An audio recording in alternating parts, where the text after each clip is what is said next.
Hello aspirants, welcome to ज्ञानम अमृतसर। आज हम डिस्कस करने जा रहे हैं अक्टूबर मंथ के कुछ इंपॉर्टेंट करंट अफेयर्स।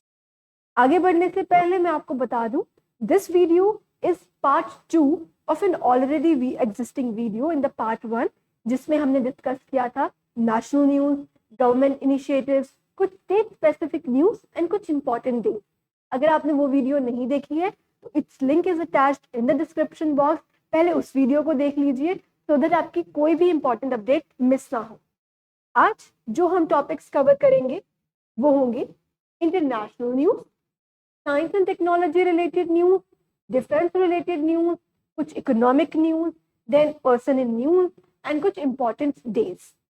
आज भी जो हमारा बेसिक रिसोर्स रहेगा वो रहेगी ज्ञानम की मैगजीन, मंथली मैगजीन जो हर मंथ रिलीज होती है और साइट पर इजीली अवेलेबल है। तो आगे बढ़ते हैं।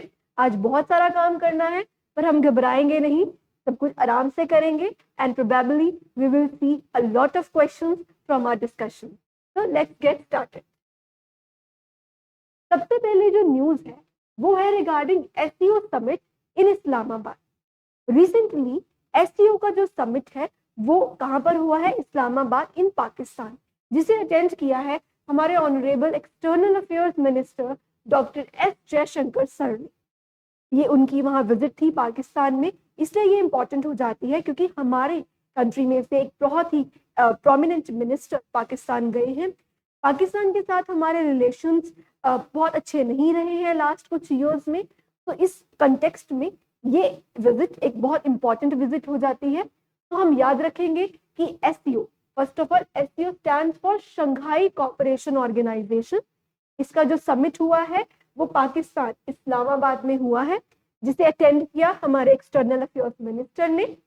और एससीओ है क्या? बेसिकली एससीओ एक पॉलिटिकल, इकोनॉमिक, डिफेंस, आप ऐसे बोल दीजिए, एक ऑर्गेनाइजेशन है जो इन टॉपिक्स पर अपना डिस्कशन करती है, इस पे एडवांसमेंट की बात करती है और एंटी टेररिज्म एक्टिविटीज, टेररिज्म को खत्म करने के लिए भी ये कलेक्टिवली एक्शन लेने के लिए तत्पर हैं। That is why they all have combined for these agendas in their mind. इसकी अगर फाउंडेशन की बात करें तो जून 15, 2001 इट वाज फाउंडेड ऑन 15 जून। इसका सेक्रेटरिएट जो है वो बीजिंग में है, इट्स इन चाइना, पर वो बीजिंग में है ना कि शंघाई में। शंघाई कोऑपरेशन इसकी फुल फॉर्म है, बट इट्स हेडक्वार्टर कह दीजिए या सेक्रेटरिएट कह लीजिए, इट इज इन बीजिंग। और इसमें जो मेंबर्स हैं वो 10 मेंबर्स हैं इसमें।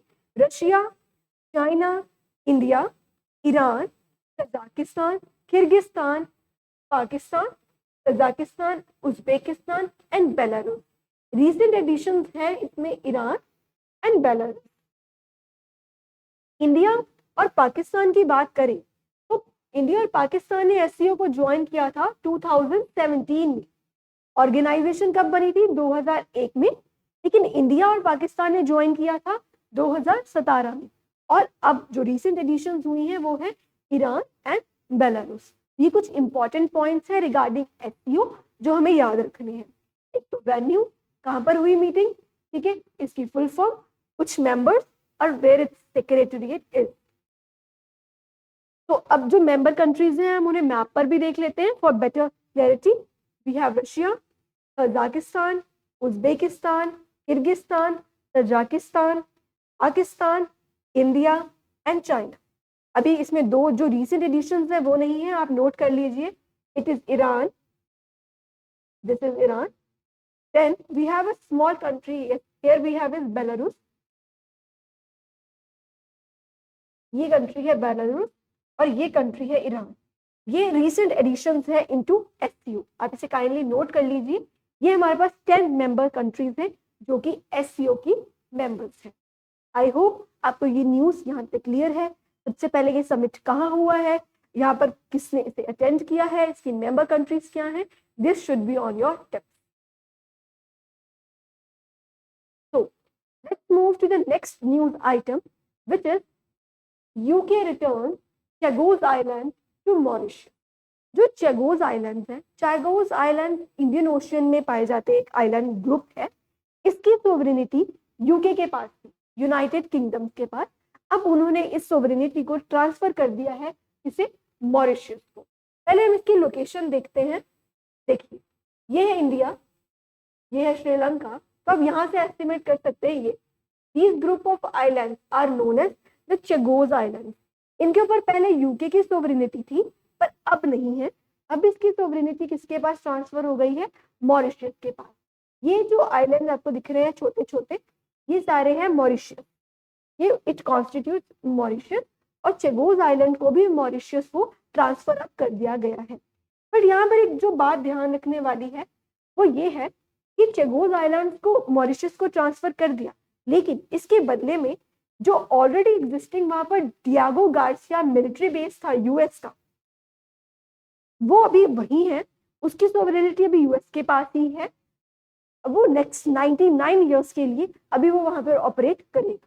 तो ये जो चेगोस आइलैंड्स है जहां पर डियागो गार्सिया एक जगह है जो कि मिलिट्री बेस है किसका, यूनाइटेड स्टेट्स का, उसको वहीं पर रहने दिया गया है। पर चेगोस आइलैंड की ओवरऑल सोवरेनिटी जो है वो हमने ट्रांसफर किसे कर दी है, मॉरिशस को।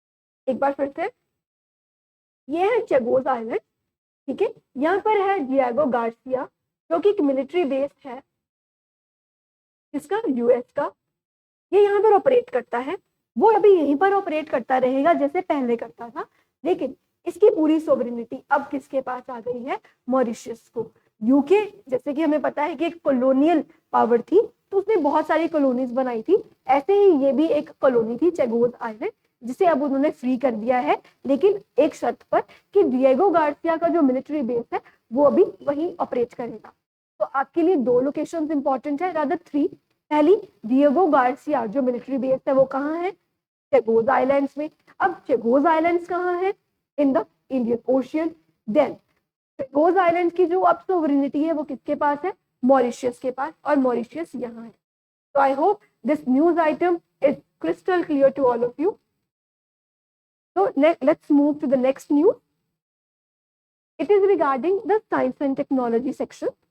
सबसे पहली न्यूज है regarding LUPEX, LUPEX, LUPEX, जिसकी फुल फॉर्म है lunar polar exploration mission. Lunar polar exploration का मतलब कि ये एक लूनर मिशन है, लूनर मीन मून पर जाने वाला मिशन है। ये मून पर जा रहा है मिशन, और अब ये क्या करना चाहता है, it wants to explore the water and other resources. Moon पर पानी है या नहीं, वहां पर और कौन से रिसोर्सेज हैं, इन सबको फाइंड आउट करने के लिए एक मिशन जा रहा है, ल्यूपेक्स मिशन। अब इसमें कौन कौन सी कंट्रीज इन्वॉल्व है, इसरो एंड जाक्सा। जाक्सा क्या है, जापान की एरोस्पेस एक्सप्लोरेशन एजेंसी। जैसे इंडिया में इसरो है वैसे ही जापान में जाक्सा है। तो ये इसरो एंड जाक्सा का एक कोलैबोरेटिव ऑपरेशन है जो कि मून पे जाना चाहता है, और वहां पर वो क्या करना चाहता है, जाकर फाइंड आउट करना चाहता है कि मून पर वाटर या कौन से और रिसोर्सेज हैं जो कि अवेलेबल हैं। तो हमें इसको फैक्ट तरीके से याद करना है, कैसे कि ल्यूपेक्स मिशन जो है वो कौन सी दो कंट्रीज कोलैबोरेट कर रही हैं, तो हमें पता होना चाहिए, one is India and other is Japan. तो ये न्यूज हमारे लिए इस पर्सपेक्टिव से इंपॉर्टेंट होगी, ठीक है। जाक्सा की फुल फॉर्म भी you can see from here, it is Japan aerospace exploration agency.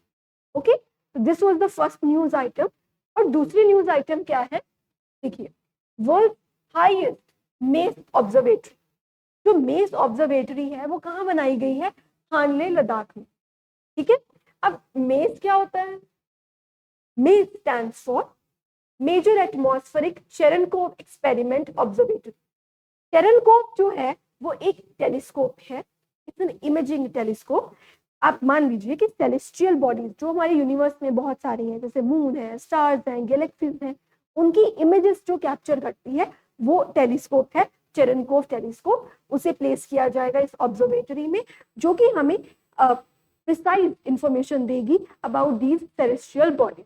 तो इसकी अगर बात करें तो इसे किसने बिल्ड किया है, बार्क ने, that is Bhabha atomic research centre ने, with the support of electronics corporation of India limited, ECIL, ठीक है।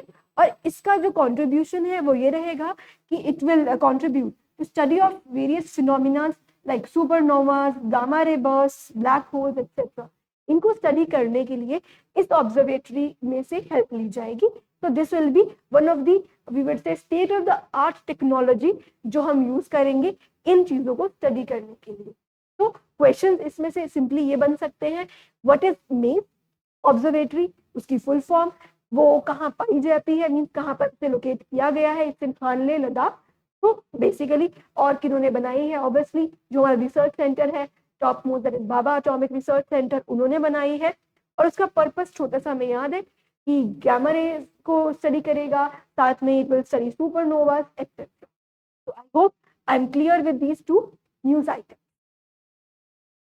Let's move ahead to the third news, which is yes, the three Param-Rudra supercomputers have been launched under National Supercomputing Mission. हमारी country में एक national super computing mission चल रहा है जिसमें हम इंडिया को सुपर कंप्यूटर्स हब बनाना चाहते हैं। हम चाहते हैं कि इस फील्ड में हम लीड लें और एक ग्लोबल पावर बन के सामने आए। सबसे पहले हमें ये जानना जरूरी है कि सुपर कंप्यूटर्स है क्या। जो नॉर्मल जनरल पर्पस कंप्यूटर्स हम और आप अपने घरों में यूज करते हैं वो बेसिक ऑपरेशंस तो बहुत अच्छे से परफॉर्म करता है, like we use Word, PPTs and several other, gaming के लिए यूज करते हैं, कैलकुलेशंस के लिए यूज करते हैं। ये फंक्शंस तो इजीली परफॉर्म कर देता है कोई भी कंप्यूटर जो आपके और मेरे पास है। बट कुछ कॉम्प्लेक्स प्रॉब्लम्स होती हैं जिनका सोल्यूशन जनरल पर्पस कंप्यूटर्स भी फाइंड आउट नहीं कर सकते, या कर सकते हैं तो वो बहुत टाइम कंज्यूमिंग होते हैं। तो इस प्रॉब्लम को सॉल्व करने के लिए हमारे पास एक वन स्टेप अहेड सॉल्यूशन है जो कि है सुपर कंप्यूटर। ठीक है, तो सुपर कंप्यूटर्स को अब हम डेवलप कर रहे हैं धीरे धीरे अपनी कंट्री के अंदर भी, और उसके अंतर्गत ही हमने 3 परम-रुद्र सुपर कंप्यूटर्स को लॉन्च किया है। और इन्हें किसने डिजाइन किया है? सीडैक, जो कि पुणे में बेस्ड है। ठीक है, सीडैक की फुल फॉर्म अगेन इंपॉर्टेंट हो जाती है, it is centre for development of advanced computing. Again centre for development of advanced computing. ठीक है, ये सुपर कंप्यूटर्स की जो वर्थ है that is around 130 crore and उन्हें प्लेस कहाँ किया जाएगा? 3 प्रोमिनेंट लोकेशंस पर, पुणे में, दिल्ली में और कोलकाता में। ये हेल्प करेंगे साइंटिफिक एडवांसमेंट में, साइंटिफिक रिसर्च में और some of the complex problems को सॉल्व करने के अंदर। ठीक है, this question mark mean there is a question for all of you. आप सब मुझे कमेंट सेक्शन में बताएंगे कि इंडिया का फर्स्ट सुपर कंप्यूटर कौन सा है, उसे किससे बनाया और उसे कहाँ इंस्टॉल किया गया। ठीक है, आई रिपीट द क्वेश्चन, आप मुझे बताएंगे कि इंडिया का जो फर्स्ट सुपर कंप्यूटर है वो उसका नाम क्या है, उसे किसने बनाया है और उसे कहाँ इंस्टॉल किया गया है। ओके, ऑफ इंडिया, हमें इंडिया का बताना। ठीक है, this will be a small exercise for all of you. आप इसे सर्च कीजिए और आंसर कीजिए। Right, moving on to the next news item, it is about Europa Clipper. NASA ने यूरोपा क्लिपर लॉन्च किया है for Jupiter. This mission is basically going to study the moon Europa which is the moon of Jupiter. Okay, जो Jupiter है उसका एक watery moon है Europa, जिसे study करने के लिए अब जो हमारा मिशन जा रहा है, हमारा मीन्स नासा का मिशन जा रहा है which is Europa clipper. Okay, आपको इसमें से स्टेटमेंट बेस्ड क्वेश्चंस बन सकते हैं कि यूरोपा क्लिपर जो है वो किसका मिशन है? नासा का मिशन है। क्या स्टडी करने जा रहा है या कौन से प्लैनेट पे जा रहा है? जुपिटर प्लैनेट से रिलेटेड है, वहां जा रहा है और स्टडी किसे करेगा? यूरोपा को।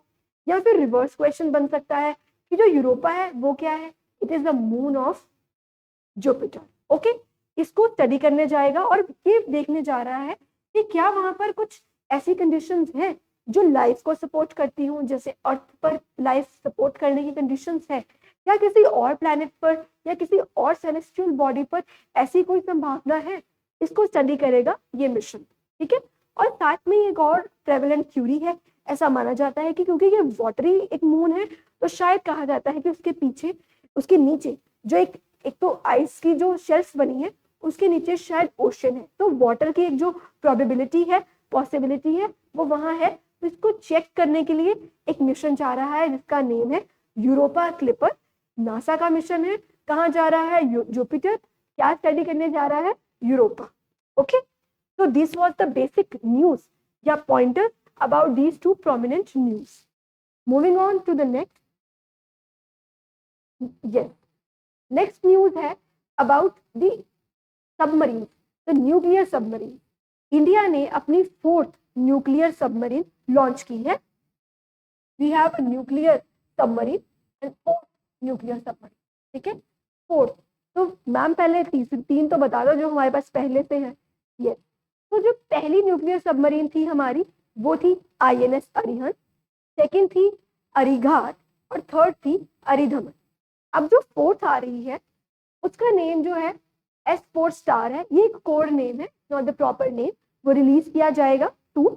अभी उसका नेम जो है ये this is the code name S4 star, जो कि इंडिया की 4th nuclear powered ballistic missile submarine है। अब सबमरीन होता क्या है, हिंदी में से पनडुब्बी बोलते हैं। ये क्या है, ये पानी के अंदर, आप यहाँ देख सकते हैं, ये पानी के अंदर जाकर ऑपरेट करती है। अगर ये पानी है सारा तो सबमरीन इसमें ऐसे पानी के अंदर बैठी रहती है और मूवमेंट को कैप्चर करती है कि कोई just give me a minute.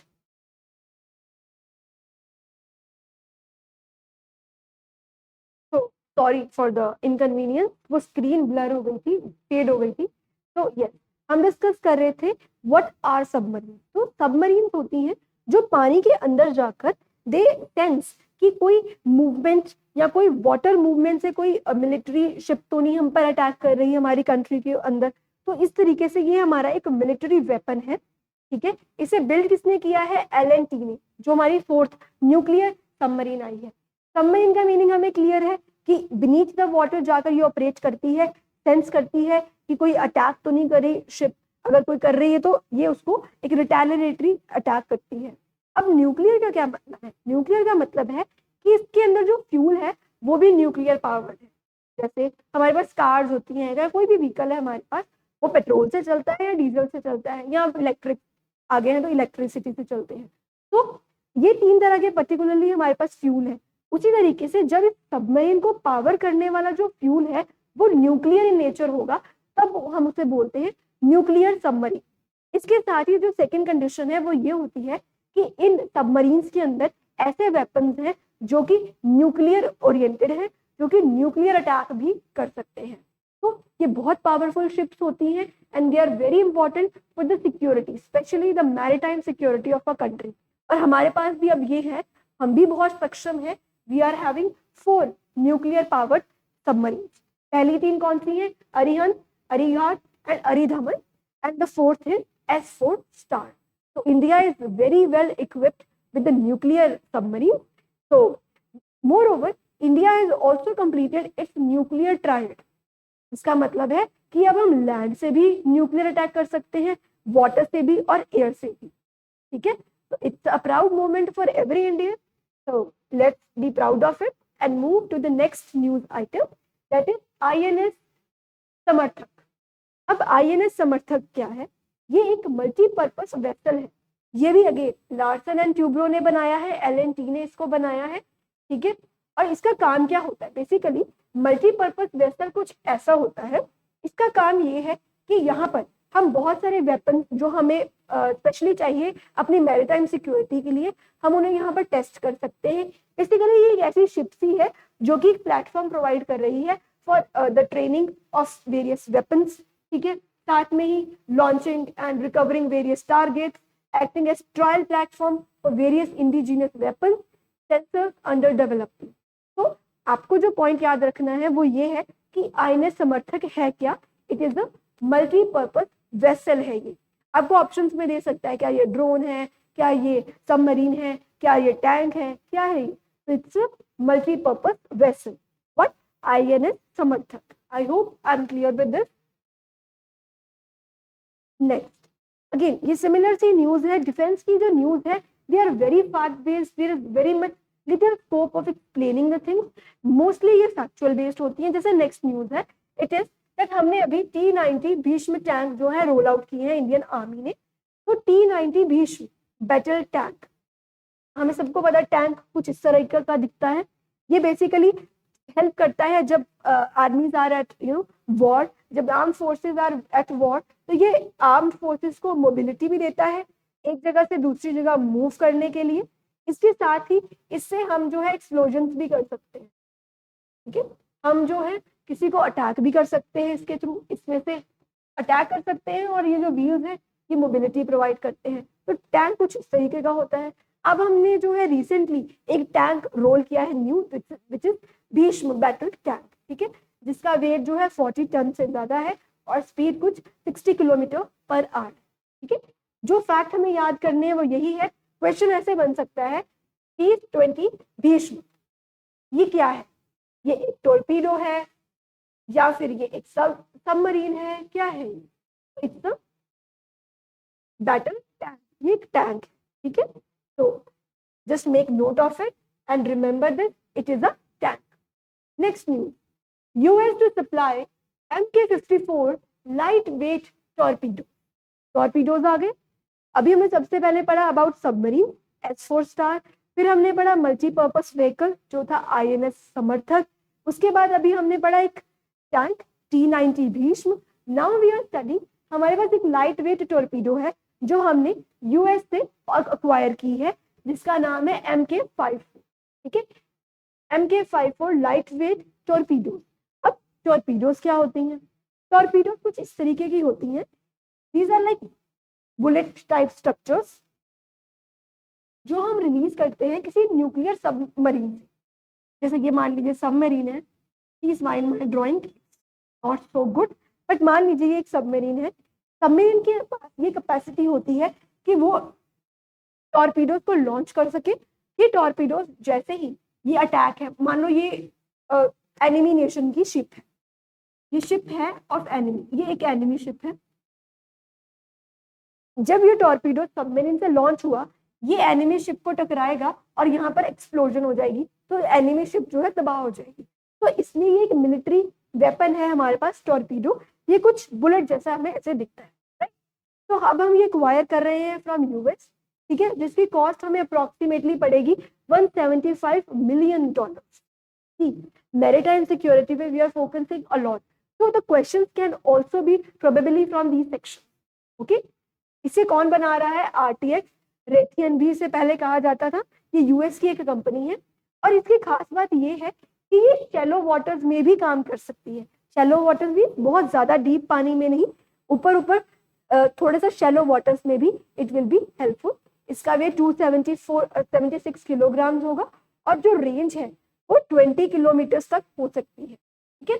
मतलब अगर जो ये हमारी सबमरीन है उसके 20 किलोमीटर तक जो भी टैंक शिप या कुछ भी होगा ये उसको खत्म करने की पावर है, ठीक है। अब ये कितने डेप्थ पे पाई जा सकती है? 600 मीटर्स पे। तो जो इंपॉर्टेंट पॉइंट्स आपको याद रखने हैं वो यही है। सबसे पहले MK-54 है क्या? टॉर्पीडोज है, हमने कहाँ से ली है? हमने यूएस से ली है, ठीक है। इसकी रेंज कितनी है? 20 किलोमीटर इसकी रेंज, ठीक है। मेजरली यही 3-4 पॉइंट्स है जो हमें अपने दिमाग में रखने हैं, राइट। किसने बनाई है? इट्स ऑल्सो इम्पॉर्टेंट, RTX एक यूएस बेस्ड कंपनी है, ठीक है। I hope these points are clear to you. Moving on to the next news article, which is that India decides to buy 31 Predator drones. अब drones आ गए। Again, हम कहाँ से ले रहे हैं ये 31 Predator drones? Let's see. हमने MQ-9B, what is MQ-9B? MQ-9B Predator drones हैं जो हम यूएस से ले, ठीक है। हम यूएस की एक कंपनी है जनरल एटॉमिक्स, ठीक है, जिनसे हम ये अक्वायर कर रहे हैं MQ-9B Predator ड्रोन, ठीक है। ये हम क्यों ले रहे हैं? हमें क्या जरूरत है इसकी? It is for developing India ISR capabilities. It's a very important word जो आजकल बहुत न्यूज में है, हम इसे यूज भी कर रहे हैं। It's full form is intelligence, surveillance and recognition capabilities. इसका ये मतलब है कि जब हमारे पास ड्रोन्स होंगे तो हम चेक कर सकते हैं कि कहाँ गलत एक्टिविटी हो रही है, कहाँ हमें थ्रेट है, तो ये हमारी इंटेलिजेंस इनपुट्स को बढ़ाएगा। साथ में ही हम सर्विलांस कर सकते हैं कहाँ पे गलत हो रहा है, कुछ गलत तो नहीं हो रहा, हमारी तरफ तो नहीं कोई अटैक आ रहा। तो इस तरीके से ये हमारी ISR कैपेबिलिटीज को बढ़ा रहे हैं। कौन? ड्रोन्स बढ़ाएंगे जो हम ले रहे हैं from US based company general Atomics. ये कहाँ तक फ्लाई कर सकते हैं? 40,000 फीट। ये देखिए ये लग तो हेलीकॉप्टर जैसा रहा है but it's a drone, you can search. ये एक ड्रोन है, प्रेडेटर ड्रोन है, जो हम जनरल एटॉमिक्स से लेंगे। और ये कितनी हाइट पर फ्लाई कर सकता है ग्राउंड से? मान लीजिए ये ग्राउंड है, तो ये 40,000 हाइट तक ये फ्लाई कर सकता है। और इसकी रेंज कितनी है? 9,000 किलोमीटर। ठीक है, मतलब ये व्यू कितना कर सकता है? 9,000 किलोमीटर तक। उसके बाद ही ये 40 आवर्स तक फ्लाई भी कर सकता है एट वन स्ट्रेच। एक बार इसको पावर कर दिया गया तो ये 40 आवर्स तक आपकी ISR कैपेबिलिटीज को जारी रख सकता है। ठीक है, हम ऐसे 31 ड्रोन्स ले रहे हैं, ठीक है, और हम इसको डिस्ट्रीब्यूट करेंगे नेवी, आर्मी एंड एयरफोर्स के अंदर। ठीक है, 15 ड्रोन जो होंगे वो हम इंडियन नेवी को दे रहे हैं, जो बाकी बच गए 8 ईच, मतलब जो 16 बच गए उसे हम आर्मी को और इंडियन एयरफोर्स को दे रहे हैं। नेवी इज गेटिंग 15, बाकी army and air force are getting 8 each. Okay, इस पूरी स्लाइड में अगर आपको कुछ इंपॉर्टेंट पॉइंट्स याद रखने हैं तो वो है कि इंडिया प्रेडेटर ड्रोन्स ले रहा है। कहाँ से ले रहा है? US से, जनरल एटॉमिक्स से ले रहा है। MQ-9B इनका नाम है। ठीक है, आपको सिंपली क्वेश्चन आ सकता है कि MQ-9B है क्या? तो this code will not indicate anything, तो आपको ये पढ़ना पड़ेगा और थोड़ा याद करना पड़ेगा कि ये क्या है। ओके, तो और इसकी रेंज कितनी है, ये कितने आवर्स में स्ट्रेच में, एक स्ट्रेच में रन कर सकता है, ये सब कुछ। ठीक है, तो moving on to the next defense news, it is about DRDO successfully tested VSHORATS, वशोरैट, हम इसको कुछ भी बोल सकते हैं, बट इसकी जो फुल फॉर्म है वो हमें ज्यादा आइडिया देगी कि what it is about. It is about very short range air defence system. ये एक एयर डिफेंस सिस्टम है जिसे हम अभी टेस्ट कर रहे हैं पोखरान में। ओके, पोखरान में हम इसे टेस्ट कर रहे हैं, टेस्ट कर रहे हैं। ये एक man portable air defence system है जिसे हमने इंडिजीनियसली बनाया है। ये हमने खुद बनाया है अपने लिए, अपना डिफेंस सिस्टम, जिसकी अभी टेस्टिंग चल रही है। कहाँ पर? पोखरान में। ठीक है, this will give a technological boost to armed forces against the aerial threat. Aerial threat means जो हवा से आने वाले खतरे हैं, मीन्स कोई मिसाइल उड़ के आ गई, ठीक है, कोई ड्रोन हम पे अटैक कर रहा है, तो इन सब चीजों से बचाव के लिए हम अपना एक एयर डिफेंस सिस्टम बना रहे हैं। ठीक है, जिसकी अभी टेस्टिंग चल रही है। कहाँ पर? पोखरान में। तो इसमें हमें क्या चाहिए? ये एक हम 4th जनरेशन विश्वराट्स बना रहे हैं। हमारे पास पहले भी है but this is a 4th generation जो कि एडवांस्ड है। तो क्वेश्चन कैन बी, कौन बना रहा है? DRDO। इसकी फुल फॉर्म क्या है? Very short range air defence system. ठीक है, टेस्ट कहाँ हो रहा है? पोखरान में। इट्स अ साइट इन राजस्थान, जहां पर हमारे न्यूक्लियर टेस्ट भी कंडक्ट हुए थे। ठीक है, और ये हमारी बूस्ट करेगा aerial threat recognition and retaliatory habit. ठीक है, एक सिमिलर एयर डिफेंस सिस्टम जो अक्सर न्यूज में रहता है, दैट इज आयरन डोम। वो कौन सी कंट्री का है? आप सब मुझे कमेंट सेक्शन में बताएंगे। ठीक है, आयरन डोम एक एयर डिफेंस सिस्टम है, वो कौन सी कंट्री का है? That country is recently very much in news, so we should be knowing that। तो आपके लिए आज 2 क्वेश्चन हो गए हैं। एक मुझे आप बताएंगे आयरन डोम के बारे में, ठीक है, ये कौन सी कंट्री का है, और हमारा एयर डिफेंस सिस्टम कहाँ पर हो रहा है? टेस्ट पोखरान में। ठीक है, नेक्स्ट अब हम क्वेश्चंस करेंगे कुछ मिलिट्री एक्सरसाइजेस से रिलेटेड। ठीक है, मिलिट्री एक्सरसाइज। सबसे पहले सागर कवच। सागर कवच जो है इंडियन कोस्ट गार्ड ने रिसेंटली कंडक्ट की है। ये एक मैरीटाइम एक्सरसाइज है जिसमें हमने गुजरात, दमन एंड दीव, गोवा, महाराष्ट्र, इन सब कंट्रीज में हमारी जो मैरीटाइम कैपेबिलिटीज हैं वो कितनी सक्षम है, इसको चेक किया है with the help of Indian coast guard. तो सागर कवच, जैसे कवच हमें प्रोटेक्ट करता है, उसी तरीके से इंडियन कोस्ट गार्ड जो है वो हमें प्रोटेक्ट करते हैं। ये उनकी कैपेबिलिटीज, जिसे मॉक ड्रिल टाइप हम कह सकते हैं। तो it is a kind of mock drill जो यहाँ हुई है, जो शो करती है इंडिया की मैरीटाइम कैपेबिलिटीज को। तो कौन कौन सी कंट्रीज, स्टेट्स इसमें इन्वॉल्व है? गुजरात, दमन and Diu, Goa and Maharashtra. Okay, तो नेक्स्ट एक्सरसाइज नसीम अल बहार। एक्सरसाइज नसीम अल बहर ये एक मल्टीलेटरल बायलेटरल नेवल एक्सरसाइज है जो इंडिया और ओमान में होती है। जब भी हम मिलिट्री एक्सरसाइज स्टडी करेंगे हमें दो चीजें देखनी है। सबसे पहला, ये मिलिट्री एक्सरसाइज कौन सी दो कंट्रीज के बीच हो रही है।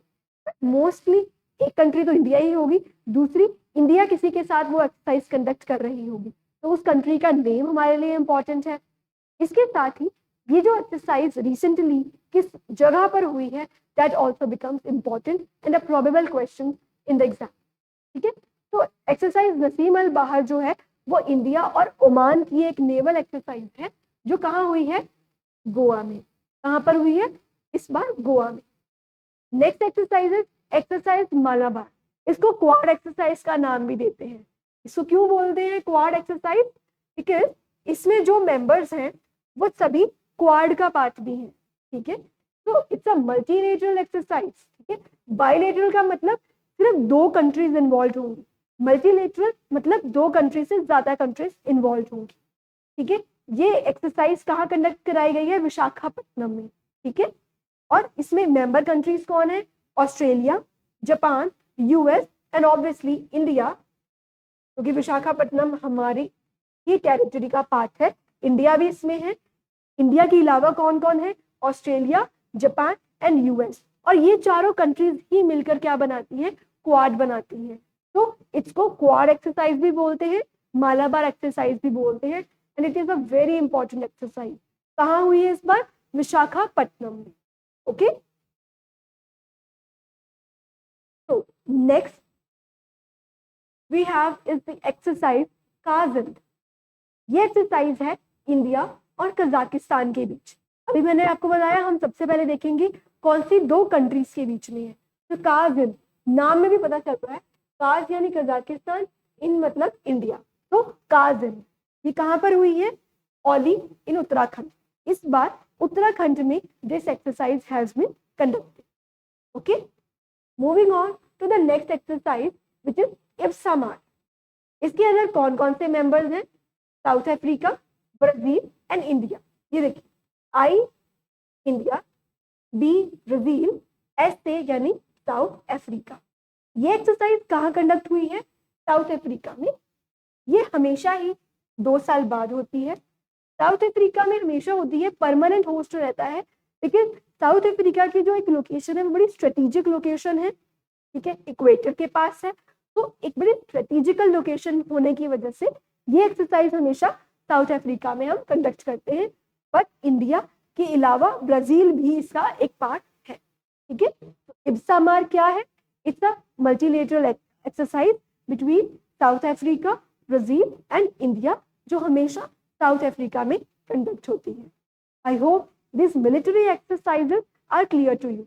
अब एक क्विक रिविजन हम इनका करते हैं by locating their locations on the map.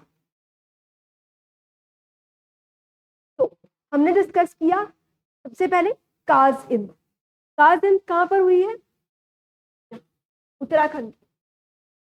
ये हमारा यूके है। ठीक है, तो यहाँ पर हुई है दिस इज काजिंद, ये हुई है उत्तराखंड में।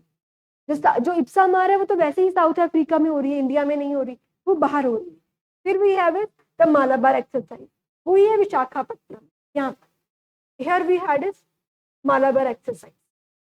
ठीक है, यहाँ पर कौन सी हुई है, हमने अभी डिस्कस किया, काजिंद एक्सरसाइज। ठीक है, और हम कौन सी डिस्कस करके आए हैं, नसीम अल बहर एक्सरसाइज जो गोवा में हुई है। Here it is. ठीक है, तो यहाँ पर नसीम अल बहर एक्सरसाइज हुई है। तो यही 3-4 एक्सरसाइजेज हैं जो हमने डिस्कस की हैं। यहाँ पर ये इंडिया और ओमान के बीच है, हुई कहाँ है, गोवा में।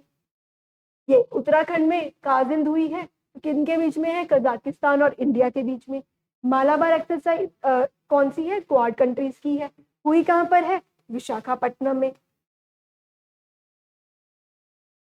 ठीक है, और जो सागर कवच था उसमें यहाँ की कुछ कंट्रीज थी, जैसे गुजरात था, महाराष्ट्र था, दमन एंड दीव था हमारे पास, और इन्होंने क्या कंडक्ट किया है, सागर कवच।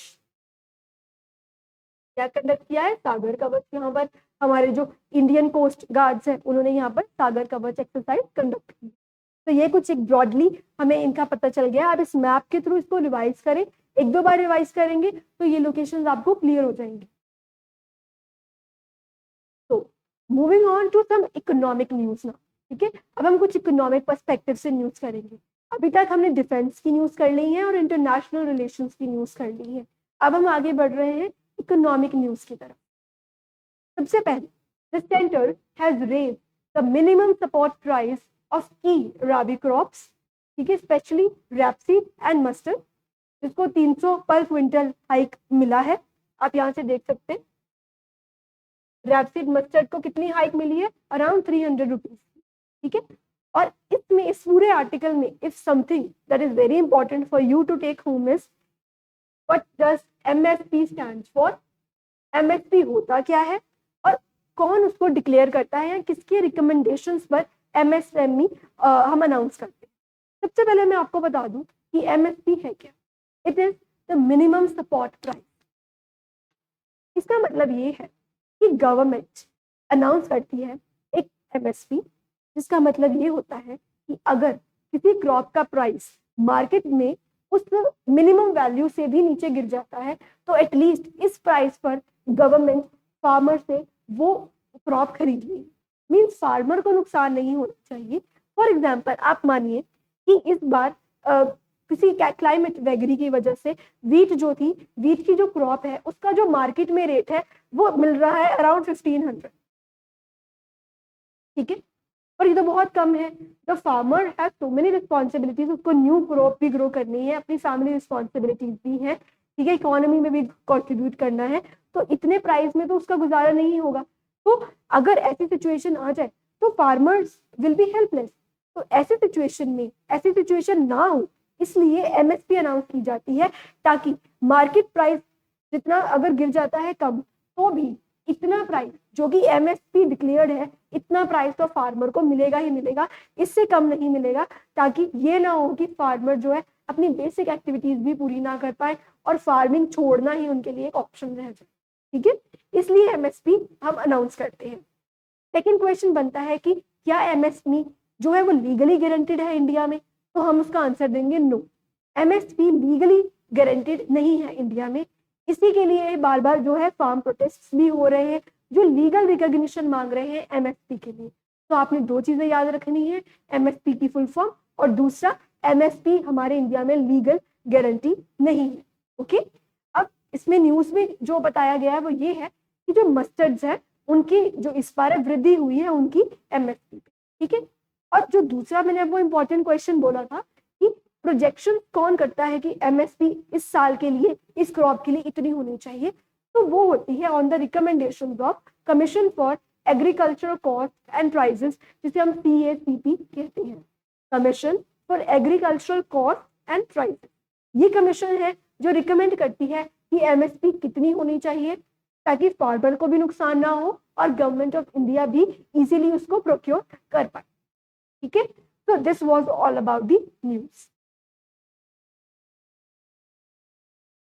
Next news है HAL becomes the 14th CPSC। अब ये क्या है? सबसे पहले HAL. What is HAL? It is the Hindustan Aeronautics Limited.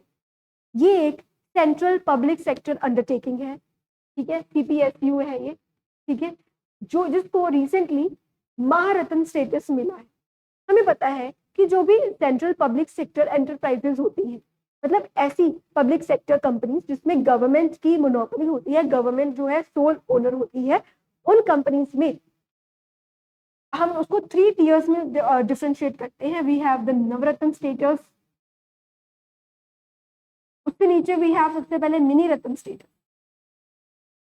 उसके ऊपर नवरत्न एंड उसके बाद होता है महारत्न स्टेटस। ये जैसे जैसे ऊपर रैंक बढ़ता जाता है वैसे वैसे कंपनी की जो ऑटोनॉमी है वो बढ़ती जाती है, उसका प्रॉफिट बढ़ रहा है, उसका टर्नओवर बढ़ रहा है, इसलिए उसकी डिसीजन मेकिंग पावर भी बढ़ रही है जैसे जैसे हम ये स्टेटस देते जाते हैं। जैसे मान लीजिए क्लास में एक स्टूडेंट है, वो आज अच्छे से होमवर्क करके आया, मैम उसको गुड देगी, कल वो उसमें और क्रिएटिविटी करके हम उसको वेरी गुड देंगे, फिर हम उसको एक्सीलेंट देंगे। तो इन दिस वे अप्रिशिएट करने के लिए जो दो CPSEs जो अच्छा काम कर रही हैं, जो अच्छा प्रॉफिट बना रही हैं, जिन्हें ज्यादा डिसीजन मेकिंग चाहिए, जिन्हें ज्यादा ऑटोनॉमी चाहिए, we classify them as mini Ratnas, Navratnas and Maharatnas. तो रिसेंटली जो न्यूज आई है वो ये है कि जो हेल है, हिंदुस्तान एरोनॉटिक्स लिमिटेड, जो कि एक डिफेंस प्रोडक्शन की कंपनी है, हमारे यहाँ पर CPSE है ये, उसको महारत्न का स्टेटस दिया गया है। इसके कारण क्या हुआ है कि अब हमारे इंडिया में टोटल जो महारत्न कंपनीज हैं वो हो गई हैं 14। तो अब इंडिया में टोटल 14 ऐसी कंपनीज हैं, CPSEs हैं, जिनके पास महारत्न स्टेटस है, जो कि टॉप स्टेटस है जो हम किसी CPSE को दे सकते हैं। मतलब वो अच्छा परफॉर्म कर रही है अपने फील्ड में। ठीक है, इसके बाद हम साथ में जान लेते हैं कि एक महारत्न कंपनी बनने के लिए क्या क्या एलिजिबिलिटी होती है। ठीक है, सबसे पहले जो एनुअल टर्नओवर है वो होना चाहिए 20,000 करोड़ का। जो टर्नओवर है वो 20,000 करोड़ का, मतलब इतनी सेल्स करनी ही पड़ेगी कंपनी को कि वो 20,000 करोड़ बना दे। ठीक है, नेटवर्थ उसकी कितनी होनी चाहिए? 10,000 करोड़ से ज्यादा होनी चाहिए। मतलब अपनी सारी लाइबिलिटीज को निकाल के जितना उनके पास आया उसमें से जो टैक्स, सैलरीज, ये वो निकालने के बाद at least they must be having 10,000 crore, और प्रॉफिट जो है उनका 250 करोड़ का तो होना ही चाहिए। ठीक है, और ग्लोबल प्रेजेंस भी उन कंपनीज की होनी चाहिए। तो ये कुछ कंडीशंस हैं जो कि एलिजिबल करती हैं किसी CPSE को महारत्न स्टेटस अक्वायर करने के लिए। तो काउंट कितना हो गया है टोटल महारत्नास का? 14। रिसेंटली कौन बनी है? हेल बनी है। ये एक डिफेंस प्रोडक्शन कंपनी है। ठीक है, ये कुछ इंपॉर्टेंट पॉइंट्स हैं जो हम इस न्यूज आर्टिकल से अपने लिए इंपॉर्टेंटली याद करेंगे। Next news item is about a collaboration between Indian Post and Amazon. जैसे हमें पता है कि इंडियन पोस्ट और Amazon, post, Indian postal system क्या करता है, हमारी पोस्ट, हमारे डाक जिसे हम बोलते हैं, वो हमारे घरों तक पहुंचाता है। और Amazon is also into the similar business, जो हमारे ऑर्डर्स जो हैं घर तक पहुंचाता है। तो इनकी फंक्शनिंग थोड़ी थोड़ी सिमिलर होने के कारण दे हैव बोथ कोलैबोरेटेड ताकि इसको स्केल अप किया जाए। तो in a significant development, they are strengthening logistics and e-commerce. E-commerce में है Amazon और logistics में है postal department। दोनों एक दूसरे का कोलैबोरेशन चाहते हैं so that इसको ग्लोबल लेवल पे लेके जा सके, और ताकि हम Amazon से उनका एक्सपर्टीज ले सके और इंडियन पोस्ट से उनकी रीच ले सके, ताकि इसके मर्जर को कोलैबोरेट कर सके। और अपने लॉजिस्टिक डिपार्टमेंट मतलब कोई भी सर्विसेज जो है वो एंड कंज्यूमर तक जल्दी से जल्दी इफेक्टिवली पहुंच पाए, कम खर्चे पर। ठीक है, तो हम ये इंश्योर करना चाहते हैं, इसलिए हमने ये कोलैबोरेशन किया है, जिसमें हमारे पास एक तरफ इंडियन पोस्ट है और दूसरी जगह Amazon। क्वेश्चन बड़े फ्रीक्वेंटली इस तरह से बन के आ जाते हैं कि recently Indian post has signed an agreement with which of the following MNC। तो आपको दे देंगे फ्लिपकार्ट, Amazon, है ना, तो मीशो। तो it will be very difficult, अगर हमने ये पढ़ा ना हो तो हमें डिफिकल्ट हो जाएगा फाइंड करना कि ऑप्शन क्या है, बिकॉज ऑप्शंस बहुत सिमिलर होंगे। तो इस क्वेश्चन में से the only key take away is Indian Post, Amazon। Okay, next, recently Anna Darpan has been launched by food corporation of India, FCI। Food corporation of India has launched Anna Darpan. अब अन्न दर्पण क्या है? अन्न दर्पण एक ऐसा प्लेटफॉर्म है जो कि चेक करना चाहता है कि जो भी सप्लाई चेन है, जैसे सप्लाई चेन का मतलब जहां से अनाज ग्रो हो रहा है, फिर वो वहां से मंडियों में जा रहा है, मंडी से वो क्या जा रहा है, वो जा रहा है गोडाउन में जा रहा है, गोडाउन से वो फिर फेयर प्राइस शॉप्स पे आ रहा है। ऐसे होता है FCI में। ठीक है, जो भी हमें राशन मिलता है एट ₹3, 2 और 1। So let me explain it in a brief manner. FCI एक गवर्नमेंट ऑफ इंडिया की बॉडी है जिसका प्राइमरी काम है फार्मर से ग्रेन्स लेना और उन ग्रेन्स को स्टोर करना और फिर उन्हें फेयर प्राइस शॉप्स में देके आना, ताकि फेयर प्राइस शॉप्स में जो लोग जिनकी इनकम लेवल थोड़े कम है, जो थोड़ी पुअर कैटेगरी में आते हैं, वो वहां से सस्ते दामों पर राशन अवेल कर सके। जनरली 3 to 1 रुपीज इस पर इतने भाव में उन्हें मिल जाती है वीट, राइस, कुछ कोर्स ग्रेन्स मिल जाते हैं जिससे उनके घर का गुजारा हो जाता है। ये गवर्नमेंट ऑफ इंडिया की एक रिस्पॉन्सिबिलिटी है under NFSA act, that is national food security act of 2013, जिसके अंतर्गत FCI ये सारा काम करती है। अब लेकिन रिसेंटली ना ये देखा गया कि इस पूरी सप्लाई चेन में बहुत ज्यादा लीकेजेस होती है। पहले तो जो राशन है, क्या तो कभी कभी तो FCI के गोडाउन में पड़ा ही खराब हो जाता है, ठीक है।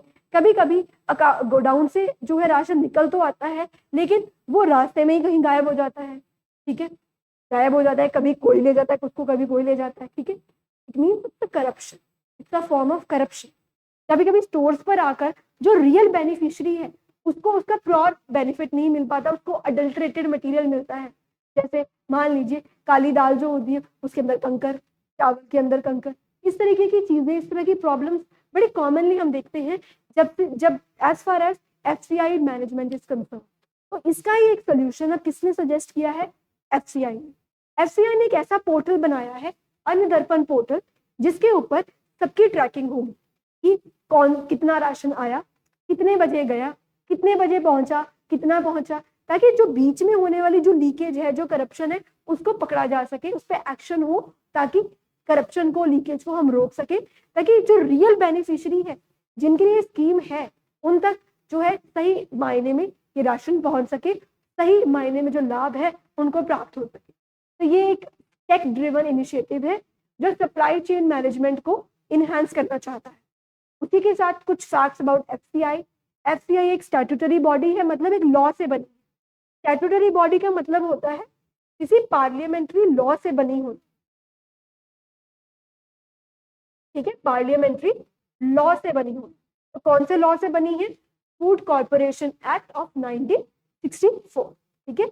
और कौन सी मिनिस्ट्री के अंदर काम करती है? Ministry of consumer affairs, food and public distribution, क्योंकि फूड डिस्ट्रीब्यूशन का ही काम है टू द पब्लिक, तो इस मिनिस्ट्री के अंतर्गत ये काम करती है। और अब ये रिसेंटली आई है with the portal named as Anna Darpan. Simply question can be, अन्न दर्पण जो पोर्टल है कौन से मिनिस्ट्री के अंदर आता है? तो it will, the answer will be this, ministry of consumer affairs, food and public distribution. I hope I'm clear with all of you up to till this point. आगे बढ़ते हैं to the next news item, which is about Mr. Noel Tata to head Tata Trust. Recently, we have seen a very unfortunate demise of Shri Ratan Tata ji, जो Tata Trusts के मालिक थे। We lost him. We lost a great ratan of our country. अब उनकी जगह पर Tata trust को संभालेंगे मिस्टर नोएल टाटा, जो कि हाफ ब्रदर हैं लेट रतन टाटा जी के, and now he is the chairman of Tata trust, ठीक है। टाटा ट्रस्ट की बात करें तो ये एक अम्ब्रेला बॉडी है जिसके अंदर बहुत सारी डिफरेंट कंपनी वर्क कर रही हैं, ठीक है। जैसे air India is also a Tata product, ठीक है, जैगुआर, लैंड रोवर, ये सब जो है टाटा प्रोडक्ट्स है, लेकिन ये एक अम्ब्रेला बॉडी टाटा ट्रस्ट के अंदर काम कर रहे हैं। तब टाटा ट्रस्ट के न्यू चेयरमैन कौन होंगे? Mister Noel Tata. This was all about this news. अब तक हमने कंप्लीट कर ली है economic news, defence related news and international news. अब हम डिस्कस करेंगे persons in news, which are again very important, but one liner होते हैं, इजी टू रिमेंबर होते हैं, पिक्चर्स देख के हम इजीली जो है उसको याद कर लेंगे। सबसे पहले person in news is Nikita पोरवा। She has become the Femina Miss India of 2024. Here she is. Her name is Nikita Porwal. She is the Femina Miss India of 2024. ये कहाँ से बिलोंग कर रहे हैं originally? She is from Ujjain, MP. ये मध्य प्रदेश से हैं। इस बार इन्हें फेमिना मिस इंडिया 2024 का जो खिताब है वो हासिल हुआ है, ठीक है। नेक्स्ट न्यूज है about squadron leader Mohana Singh. Ma'am Mohana Singh has become the first women fighter pilot जिन्होंने LCA तेजस फाइटर जेट को उड़ाया है। मींस LCA फाइटर जेट को उड़ाने वाली पहली महिला बनी है squadron leader Mohana Singh. It's a proud moment for India where the women, the leaders of our country, they are making remarkable achievements being the fighter pilots, being the Miss World. So it's a moment of pride. Again, I repeat, Madam Mohana Singh, squadron leader Mohana Singh, and Nikita Porwal. Nikita Porwal is associated with Stamina Miss India, and squadron leader Mohana Singh is associated with LCA Tejas fighter jet. Next, it is personal news. He continued है. Now we have is Adriana Brownlee. She is a girl who has become the youngest woman to summit all 14 of the world's peaks over 8,000 meters. 8,000 meters से ऊंची जितनी भी peaks हैं world में, ठीक है, 8,000 metre से ऊंची जितनी भी पीक्स हैं, ठीक है, ऐसी 14 पीक्स हैं, और ये वो पहली महिला बन गए हैं, यंगेस्ट महिला बन गए हैं जिन्होंने इन सभी पीक्स को सबमिट कर लिया है. तो her name is Adriana Brownlee. Adriana Brownlee became the youngest woman to summit all 14 of the world's peak of over 8,000 meters. इनकी एज 23 years है.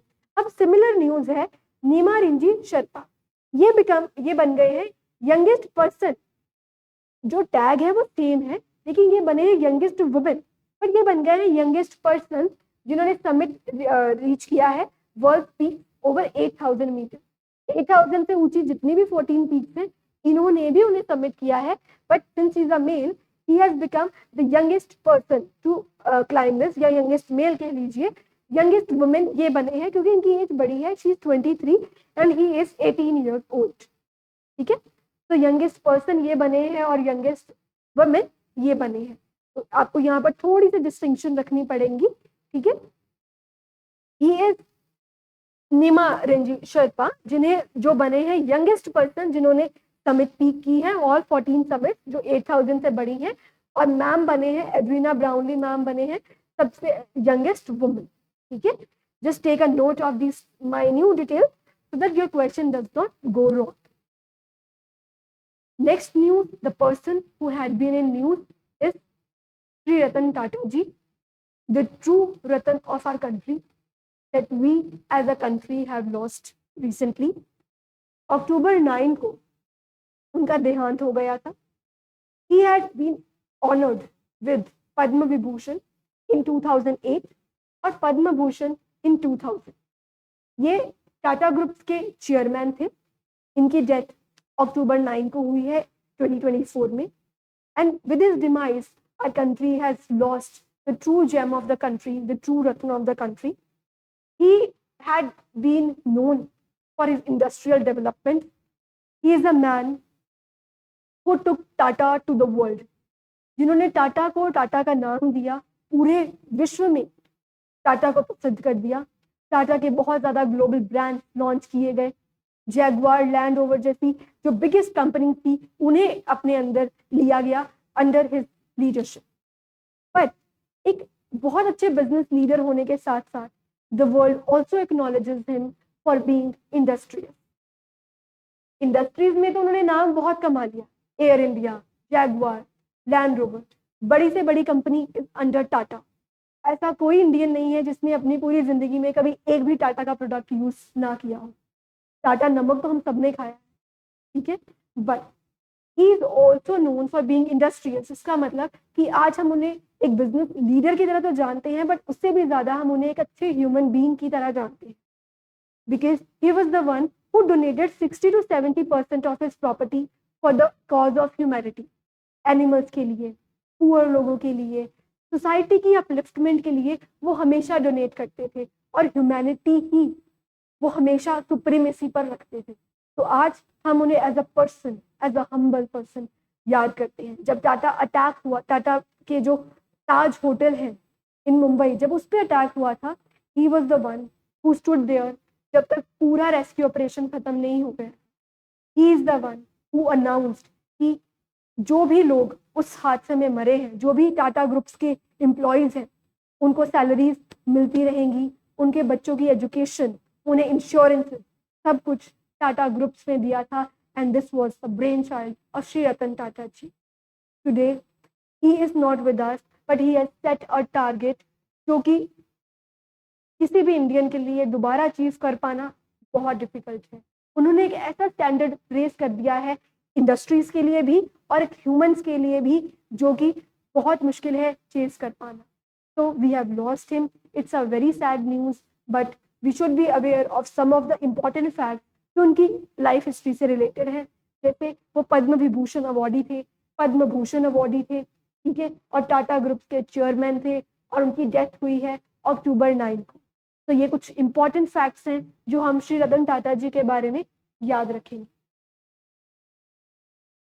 यहाँ तक हमने इंपॉर्टेंट न्यूज कवर कर ली है। अब हम कवर करेंगे कुछ इंपॉर्टेंट डेज जो अक्टूबर मंथ में सेलिब्रेट किए जाते हैं। सबसे पहले अक्टूबर 8, अक्टूबर 7 तक जो भी इंपॉर्टेंट डेज थे वो हमने पार्ट 1 वीडियो में कवर कर लिए हैं। अब हम उससे कंटिन्यू कर रहे हैं। October 8 celebrated as air force day. तो October 8 is celebrated as air force day. ये कमेमोरेट करती है raising of Indian forces in 1932। Indian air force जो है 1932 में बनाई गई थी और 8 अक्टूबर को बनाई गई थी, इसीलिए हम 8 अक्टूबर को सेलिब्रेट करते हैं as Indian air force day. First Indian chief जो इंडियन एयर फोर्स के थे उनका नाम क्या था? Air marshal Subroto Mukherjee. तो ये नेम इंपॉर्टेंट है because he was the first Indian army armed forces chief. तो दूसरा present chief of Indian air force आज अब आईएएफ के चीफ कौन है? Air chief marshal Amarpreet Singh, ठीक है। और जो इंडिया की एयरफोर्स है वो थर्ड लार्जेस्ट है इन द वर्ल्ड, ठीक है। It's an important point, third largest है इन द वर्ल्ड। हमने रिमेंबर क्या किया? अक्टूबर 8 सेलिब्रेटेड एज एयरफोर्स डे। 1932 में ये रेस की गई थी इंडियन एयरफोर्स, जो कि थर्ड लार्जेस्ट है आज in the world. First chief कौन थे? मिस्टर सुब्रतो मुखर्जी। और अब कौन है present chief? Air marshal Amarpreet Singh. I hope these facts are clear to you. Next important day है अक्टूबर 9। अक्टूबर 9 को सेलिब्रेट किया जाता है as Indian foreign services day. इस दिन इन 1946 इंडियन फॉरेन सर्विसेज बनाई गई थी इंडिया के डिप्लोमेटिक कॉन्सुलर मैटर्स को डील करने के लिए। एक कंट्री से दूसरी कंट्री के साथ जब हम कम्युनिकेट करते हैं तो हम डायरेक्टली कम्युनिकेट नहीं करते, we communicate through our diplomat. एक कंट्री के डिप्लोमेट दूसरी कंट्री में बैठते हैं जाकर और उस कंट्री में जाकर अपनी कंट्री की फेवर करते हैं और कुछ इंपॉर्टेंट एग्रीमेंट्स पर आने की बात करते हैं। तो इस सर्विसेज को शुरू किया गया था 1946 में अक्टूबर 9 को, इसलिए इसे बोलते हैं इंडियन फॉरेन सर्विसेज डे। जो हमने सुना है हमेशा आईएफएस ऑफिसर जिनकी रिक्रूटमेंट होती है through UPSC civil services examination, ठीक है, वो इंडियन फॉरेन सर्विसेज का ही पार्ट बनते हैं, ठीक है। ये आईएफएस उस पर्सपेक्टिव से भी इम्पोर्टेंट है। और जो करंटली जो फॉरेन सेक्रेटरी है, जो फॉरेन सेक्रेटरी है इंडिया के, जो कि हाईएस्ट पोजीशन है एक आईएफएस ऑफिसर जिसे एक्वायर कर सकते हैं, वो पोजीशन हेल्ड किसने की हुई है प्रेजेंटली? मिस्टर विक्रम मिश्री सर, ठीक है। तो हम इनका नेम याद रखेंगे। मिस्टर विक्रम मिश्री sir is the foreign secretary of India, जो कि टॉप मोस्ट पोजीशन होती है इंडियन फॉरेन सर्विसेज, ठीक है। Moving on to the next, it is the world mental health day. ये भी 9 अक्टूबर को ही सेलिब्रेट किया जाता है, वर्ल्ड मेंटल हेल्थ डे। ये एम करता है अवेयरनेस क्रिएट करने में about the mental health issues. Mental health issues आजकल काफी प्रोमिनेंट हो रहे हैं क्योंकि स्ट्रेस लेवल्स बढ़ रहे हैं, कंपटीशन बढ़ रहा है, avenues, everybody wants early success. तो मेंटल हेल्थ भी कहीं ना कहीं हमारी इफेक्ट हो रही है जितनी की फिजिकल हेल्थ इफेक्ट हो रही है, ठीक है। इस बार जो थीम था वो भी यही था, mental health at work. Work places पर मेंटल हेल्थ इशू सबसे ज्यादा प्रोमिनेंट है क्योंकि आपको टारगेट कंप्लीशन के जो आपके ऊपर प्रेशर है। Recently we have seen the suicide case of a young professional of Ernst and Young company, जिन्होंने इतने प्रेशर के, उनकी मदर का ये एलिगेशन है कि उनकी डॉटर ने जो she has committed suicide, it is because of the work pressure. तो हम सोच नहीं सकते कि जो यंग प्रोफेशनल्स हैं वो जो कम क्यूबिकल्स में काम कर रहे हैं, they are facing a lot of pressure, a lot of stress. तो कहीं ना कहीं उनकी जो मेंटल हेल्थ है वो भी एक टोल ले जाती है। तो अपने आप को उससे प्रोटेक्ट करना हमें कैसे है, ये जो डे है अक्टूबर 9 ये हमें यही सिखाता है कीप प्लीज चिल, रिलैक्स, दुनिया कहीं नहीं भागी जा रही। Take out some time for you, for your family, for your rejuvenation. आप हैं तभी तो जहान है। तो focus on yourself also, focus on your mental health as well as physical health. तो October 9 world mental health awareness day. Next October 10 world sight day. World sight day means ये day commemorate करता है the difficulties जो face करते हैं वो लोग जो विजुअली इम्पेयर्ड होते हैं, जिनकी साइट थोड़ी वीक होती है, मीन्स देखने की शक्ति। तो वैसे तो ये हर सेकेंड थर्सडे को मनाया जाता है अक्टूबर के। This time it fell on October 10। Okay, तो focus global attention on blindness and vision impairment. जो लोग आंखों में, जिनको देखने में दिक्कत है, तकलीफ है, उन लोगों की जो दिक्कत है, परेशानी है, उसको हमें रियलाइज करना चाहिए बीइंग ह्यूमन बीइंग्स। तो ये डे उसको सेलिब्रेट करता है। इस बार का जो थीम था वो था children look your love your eyes. Children please love your eyes. तो आज आप जो वीडियो भी देख रहे हैं, it is putting a lot of stress on your eyes, but you should be grateful that at least you are having eyes. So take care of every body part of yours because it's a blessing of God indeed. So अपनी health का भी ध्यान रखिए, आंखों का भी ध्यान रखिए, मेंटल हेल्थ का भी ध्यान रखिए और हमारी वीडियोस भी देखते रहिए। ठीक है, लास्ट है October 11 which is celebrated as International Day of the Girl Child.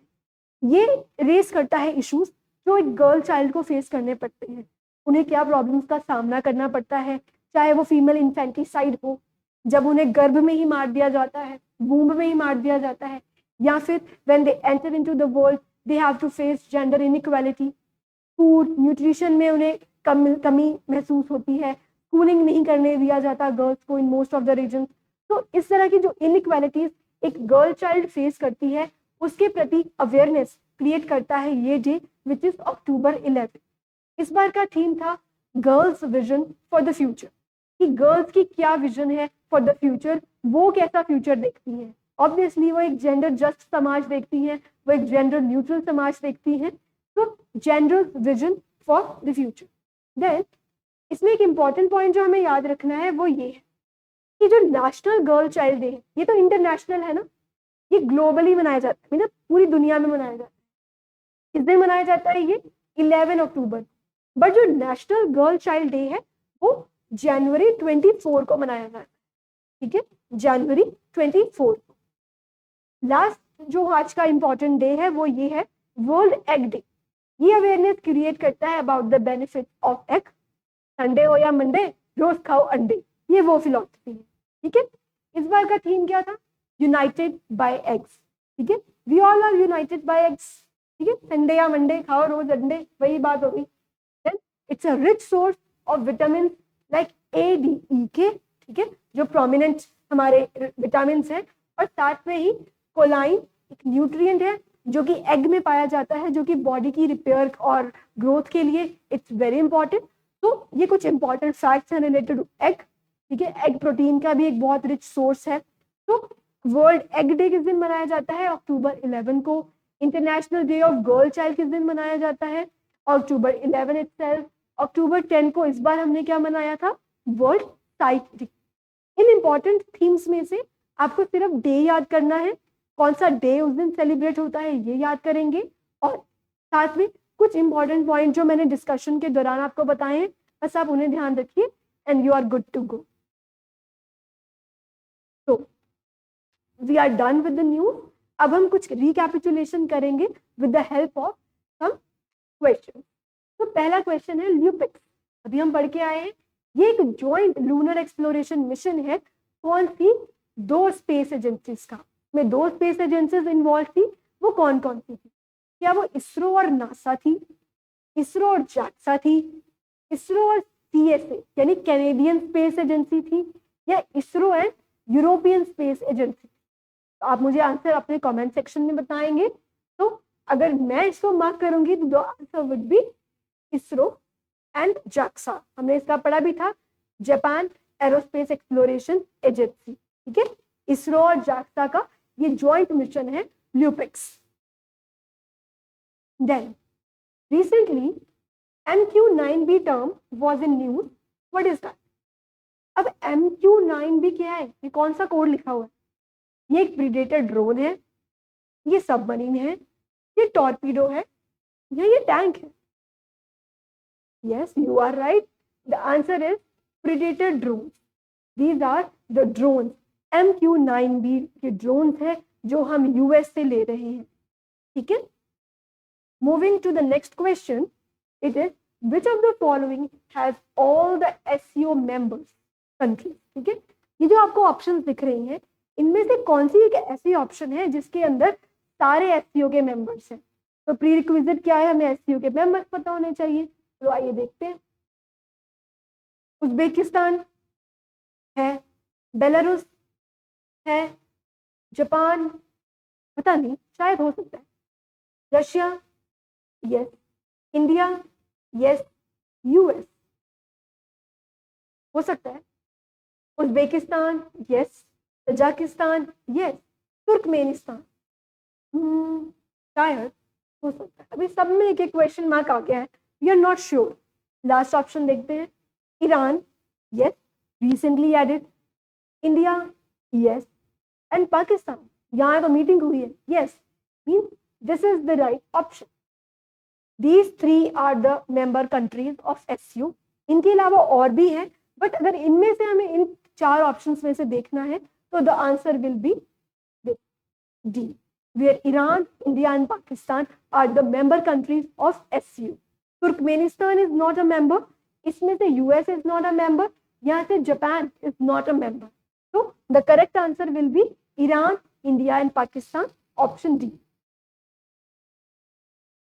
Question number 6.